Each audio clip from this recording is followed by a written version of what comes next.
થોડું ઘણું કહેવા માંગુ છું તથા શાંતિથી સાંભળવાની વિનંતી.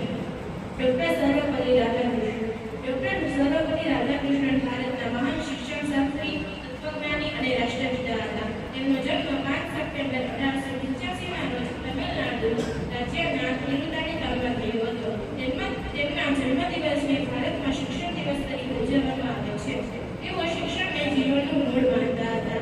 તેમણે પોતાનું જીવન શિક્ષણ સ્વીટ કરવા માટે સમર્પિત કર્યું. તેઓ કેટલાક કેલ્ટાક યુનિવર્સિટી અને ઓક્સફોર્ડ યુનિવર્સિટી જેવા પ્રતિષ્ઠિત સંસ્થાઓમાં પણ અધ્યાપક તરીકે કાર્ય કરતા હતા. તેઓ ભારતના પ્રથમ ઉપરાષ્ટ્રપતિ અને બીજા રાષ્ટ્રપતિ તરીકે ડોક્ટર સર્વપલ્લી રાધાકૃષ્ણન ભારતના એવા મહાન વિદ્વાન, દાર્શનિક અને શિક્ષણશાસ્ત્રી હતા જેમણે પોતાના જ્ઞાન, વિનમ્રતા અને આદર્શ જીવન દ્વારા આખા વિશ્વમાં ભારત